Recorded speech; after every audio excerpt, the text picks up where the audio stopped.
بخشش کا سامان مل گیا، ہر مومن کی بخشش کا سامان مل گیا۔ تمام تعریفیں اللہ کے لیے، تمام درود و سلام محمد والے محمد کے لیے۔ ناظرین السلام علیکم، میرا نام ہے فراز احمد اور آج ہم حاضر ہیں تیسرے رمضان کی تیسری ویڈیو میں۔ ناظرین پچھلی دو ویڈیو میں پہلے رمضان کو میں نے بتایا تھا، پہلے روزے کو میں نے بتایا تھا کہ حضرت آدم علیہ السلام کا انٹروڈکشن، دوسرے میں نے ان کا خلافت کا درجہ بتایا، اور آج ہم بات کرنے والے ہیں جناب حضرت آدم علیہ السلام کے نکاح کے بارے میں۔ نکاح سے متعلق انٹرنیٹ پر ویڈیو موجود ہے لیکن کوئی صحیح سے نہیں پڑھتا اور نہ بتاتا ہے، لیکن آج میں جس کتاب سے بتا رہا ہوں اس کتاب کا نام میلاد اکبر ہے۔ اس کو لکھا ہے خواجہ اکبر محمد وارسی صاحب نے۔ بہت سے پرانے زمانے میں جو میلاد اکبر میں لوگ میلاد پڑھتے تھے، خاص کر خواتین پڑھتی تھیں، وہ اس کتاب کے اندر انہوں نے یہ روایت کو پہلے پڑھتی تھیں، پھر اس کے بعد وہ کلام شروع کرتی تھیں، تو میں نے کتاب کا ریفرنس دے دیا ہے۔ ہم آتے ہیں نکاح کے اوپر۔ حضرت آدم علیہ السلام کا نکاح بی بی حوا سے جب ہوا ہے، یہ تو آپ کو میں نے بتایا تھا کہ جناب آدم رات کو سوتے ہیں اور جب صبح اٹھتے ہیں تو آپ کی پسلی سے پیدا کی گئی ہیں جناب بی بی حوا۔ حکم تھا کہ ان کا نکاح پڑھایا جائے اور نکاح کے لیے 5 گواہوں کا ہونا ضروری ہے، 5 گواہوں کا ہونا ضروری ہے۔ میری اس ویڈیو میں پنجتن پاک کا، کیونکہ میں نے ٹاپک جو لیا تھا وہ یہ تھا کہ انبیاء اور اہل بیت علیہ السلام، تو پنجتن پاک اور جناب آدم سے میں منسلک بات کر رہا ہوں۔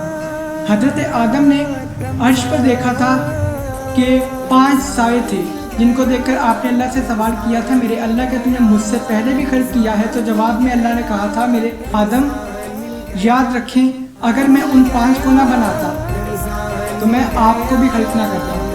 تو یہاں تک تو آپ نے میرا سنا ہے بیان، میں آج آگے بات کرنے والا ہوں۔ حضرت آدم علیہ السلام کہ جب نکاح کی باری آئی تو تمام لوگ جانتے ہیں نکاح کے لیے 3 گواہوں کی ضرورت ہوتی ہے، لیکن 3 گواہ نہیں، وہ دراصل 5 ہوتے ہیں، وہ میں آپ کو بتاتا ہوں۔ دیکھیں، ایک وکیل ہوتا ہے لڑکے کی طرف سے اور ایک وکیل ہوتا ہے لڑکی کی طرف سے۔ ایک لڑکے کا وکیل ہے، دوسرا لڑکی کا وکیل ہے، یہ 2 ہو گئے۔ ایک عادل گواہ لڑکی کی طرف سے ہوتا ہے اور ایک ہی عادل گواہ لڑکے کی طرف سے ہوتا ہے، ہو گئے 4۔ اور 5واں کون؟ نکاح خان۔ تو یعنی 5 کی موجودگی میں، 5 کی گواہی میں نسلیں حلال ہوتی ہیں، 5 کی موجودگی میں نکاح ہوتا ہے اور نسل حلال ہوتی ہے۔ پنجتن پاک بھی 5 ہے اور گواہ بھی دیکھ لیں 5 ہے۔ میں آج ثابت کروں گا کہ پنجتن پاک کو دنیا کہاں کہاں تک چھوڑتی ہے، ہم نہیں لا رہے، آ رہے ہیں۔ جناب آدم علیہ السلام کے جب نکاح کی بات آئی تو 5 گواہ تھے۔ اللہ نے کہا، اے آدم آپ کو کوئی اگر نظر آ رہے ہیں 5 تو پھر اپنی طرف سے لے آئے۔ جناب آدم نے کہا، میرے اللہ میں تو ابھی دنیا میں آیا، ابھی دنیا میں آیا، تو ابھی دنیا میں آنے کے بعد میرے اور میری حوا کے علاوہ اور کون ہے دنیا میں؟ تو پھر اللہ نے کہا چلو ڈھونڈو جا کر۔ حضرت آدم نے کہا، میرے اللہ جب ہیں ہی ہم دونوں تو کیسے ڈھونڈ لیں، ایسا ہے کہ نہیں ہے؟ تو اللہ نے کہا انتظام ہم کر دیتے ہیں۔ جناب آدم ابھی زبان پر لفظ جاری ہوئے تھے کہ میرا گواہ کون ہو سکتا ہے، کہ کندھے پر ہاتھ آتا ہے اور علی فرماتے ہیں میں ہوں نا۔ ابھی میں نے تذکرہ کیا تھا میلاد اکبر کی کتاب سے کہ 5 سایوں کو دیکھا تھا جناب آدم نے، اب وہ 5 سائے زمین پر آئے ہیں، کس کے لیے؟ ان کے نکاح کی تکمیل کے لیے۔ حضرت آدم کے کندھے پر ہاتھ رکھ کے مولا علی فرماتے ہیں، اے آدم آپ گھبراتے کیوں ہیں، علی ہے نا۔